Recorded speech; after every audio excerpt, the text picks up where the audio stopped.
အခုလုံးမှာ TRX assisted high knee reverse lunge အဲ့တော့ခြေထောက်တစ်ဖက်ထဲကိုပဲသုံးပြီးတော့ဒီကိုယ်လုံးလဲထိသွားအောင် bike ကလေးတွေပါထိအောင် high knee လေးနဲ့တွဲပြီးတော့လုပ်မယ်ကိုယ့်ရဲ့ခန္ဓာကိုယ် weight ကိုမနိုင်သေးတဲ့လူတွေအတွက်အထူးသဖြင့်လူကြီးတွေဆိုရင် TRX လေးနဲ့အသုံးပြုလို့ရတယ်ဒါပေမဲ့အဓိကသတိထားမှာခြေထောက်ကိုအနောက်ဆုတ်တဲ့အခါမှာကိုယ်ခန္ဓာကိုယ်နဲ့ထိုင်ချတဲ့အနေအထားမှန်ရဲ့လားတေချာလေးချိန်မယ်အားပြုပြီးထားဖို့အတွက်အဆင်ပြေလားပြီးတော့မှထားကြည့်မယ်ပြီးရင်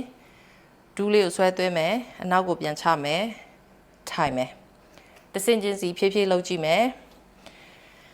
ခြေထောက်လေးကိုနောက်ဆုပ်ခန္ဓာကိုယ်ရဲ့ weight ကအရှိခြေထောက်လေးပေါ်မှာတေချာလေးထိန်းပြီးတော့ထိုင်မယ်ပြန်ထမှလည်းအရှိခြေထောက်လေးကိုအားပြုပြီးထားမယ်ပြီးတာနဲ့ဒူးလေးကိုမြှောက်မယ်ပြန်ချမယ်ဖြည်းဖြည်းချင်းထိုင်မယ်ပြန်ထမှတခါတည်းဒူးလေးကိုဆွဲသွင်းပြီးကန်မယ်ဖြည်းဖြည်းချင်းထိုင်မယ်သက်ရှူထုတ်ပြီးကန်မယ်အနောက်ကိုပြန်ဆုပ်မယ်ဖြည်းဖြည်းချင်းထိုင်မယ်ပြန်ထမှတခါတည်းဒူးလေးကိုဆွဲပြီးတော့သွင်းမယ်ဖြည်းဖြည်းချင်းထိုင်မယ်ဒီခါမှာပြန်ပြီးတော့တက်အဆင်းလုပ်တဲ့အရှိခြေထောက်ကဒူးလေးကိုသတိထားမယ်အတွင်းထဲကိုရိုက်မသွားစေနဲ့ခန္ဓာကိုယ်ရဲ့ weight ကလည်းဒူးပေါ်မှာ pressure မရှိဘဲနဲ့ဒီပေါင်နဲ့တင်မပေါ်မှာ pressure လေးရှိအောင်ကုန်းပြီးထပြီးတော့မှဒူးလေးကိုဆွဲသွင်းမယ်နောက်တစ်ဖက်ပြောင်းမယ်ဒီအတိုင်းပဲချဲပြီးတော့အနောက်ကိုဆုပ်မယ်ဒါမှ balance လေးကောင်းပြီးတော့လူကဟိုဘက်ဒီဘက်မရိုင်ဘူး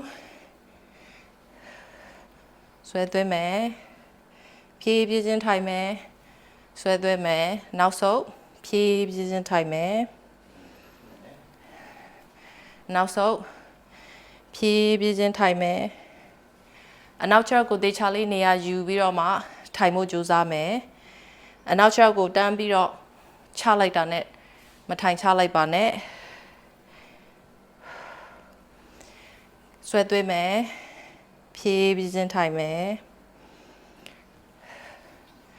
ပြန်ထနဲ့ဒူးကိုဆွဲအသွင်းမှာမြန်လို့ရတယ်ခြေထောက်လေးကိုနေရာယူပြီးအနောက်ကိုထိုင်မှာတေချာလေးအချိန်ယူပြီးတော့ချိန်ပြီးထိုင်မယ်